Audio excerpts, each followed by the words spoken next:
Om Swastiastu. Perkenalkan, nama saya Nikemang Putri Angelia dari kelas 7F. Hari ini saya akan membacakan sebuah cerita yang berjudul Si Penghuni Baru. Di lereng sungai kecil dekat sarang Kedi si Kadal ada seekor ular sawah yang baru pindah. Ular itu datang dari arah barat lahar pertanian yang dialiri sungai kecil itu. Kedi melihatnya membuat lubang sarang di balik sesemakan tanaman liar. Kedi senang sekali karena punya tetangga baru. Ia ingin mengajak ular itu berkenalan. Tapi sejak pindah ke situ, si ular jarang terlihat keluar dari rumahnya. Suatu siang, saat Kedi sedang berjemur sinar matahari, ia melihat ular itu menggeleser keluar dari lubangnya. Bergegas, Kedi menyapanya, namun rupanya tetangga barunya itu tak mendengarnya. Keesokan harinya, Kedi sengaja menunggu di dekat sarang sang ular. Tak lama, ular sawah itu muncul di mulut lubang lalu melata pergi. Lalu Kedi pun berkata, mungkin dia tidak melihatku tadi. Coba aku panggil dia. Hei, ular, tunggu! Panggil si Kedi. Tapi ular itu seakan tak mendengar. Ia terus saja menjauh. Kedi termangu melihatnya. Mungkin dia terburu-buru, gumam si Kedi. Tapi lama-kelamaan Kedi menjadi heran melihat tingkah ular itu. Dia tak pernah sekalipun menjawab panggilannya. Jangankan menjawab, menoleh saja pun tidak. Pernah sekali mereka berpapasan. Ular itu tersenyum tipis kepada Kedi, lalu meneruskan perjalanannya. Sewaktu Kedi berusaha memanggil, ular itu kembali tak menyahut. Pernah juga Kedi memanggil-manggil di depan sarang sang ular itu. Kedi tahu persis ular itu baru saja masuk ke lubangnya. Kedi pun berkata, "Halo tetanggaku, hei jangan diam saja dong!" teriak si Kedi.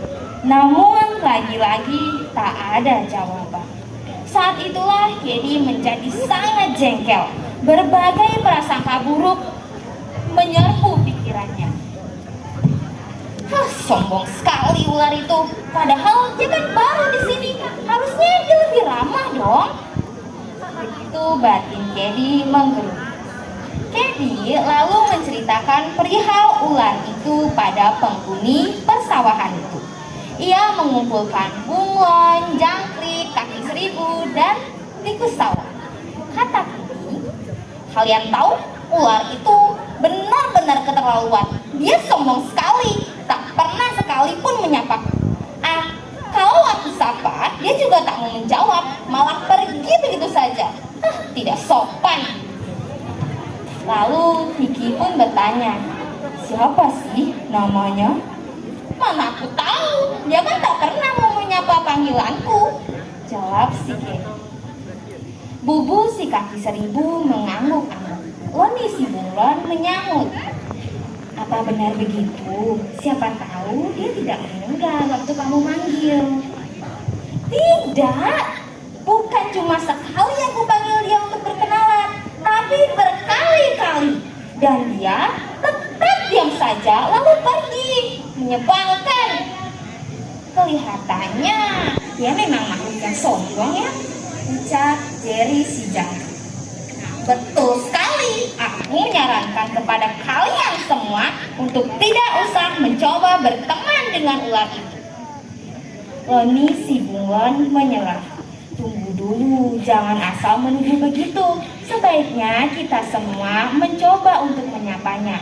Siapa tahu kalau kita memanggilnya bersama-sama, dia mau mendengar." Meskipun enggan, Kedi terpaksa menyetujui usul Loni si bunglon. Akhirnya mereka semua sepakat untuk pergi ke lubang ular itu. Rombongan binatang itu tiba bertepatan dengan sang ular yang baru saja muncul dari lubangnya. Ular itu tampak sangat terkejut. Tentu ia tak menyangka datangi banyak binatang seperti itu. Apalagi di antara mereka ada yang berwajah sangat galak padanya. Loni si bunglon menyapa ular itu. "Halo ular." Namun ular itu tetap diam saja. Loni mencoba sekali lagi, ingin mendekat maju. "Hai, kami ingin berkenalan denganmu. Aku Loni. Siapa namamu?" Ular itu masih diam saja. "Halo, ular baru?" Kali ini Jerry si jangkrik berseru nyaring sambil menggetarkan sayap-sayapnya. Si ular tetap bergeming, hanya mata beningnya saja menatap dengan pandangan dingin. Semua binatang di depannya saling berpandangan. Suasana menjadi begitu hening. Astaga, dia kenapa sih? Masa dari tadi kita di depannya, bicara dengannya, dia tak mengerti, ucap Loni si bunglon. Jadi tersenyum sinis, seakan berkata, "Nah, benar kan apa yang aku bilang?" Ular itu memiringkan kepalanya, wajahnya terlihat bingung. Tepat saat Kedi mengajak teman-temannya pulang, tiba-tiba terdengar sebuah suara yang parau, sengau, dan terbata-bata. Apa? Kedi dan teman-temannya terbelalak heran. Akhirnya ular itu bicara. Ular itu bicara lagi, tetap dengan suara yang lirih. Tidak dengar. Semua bingung, kaget mendengarnya. Tidak bisa mendengar, kasihan sekali.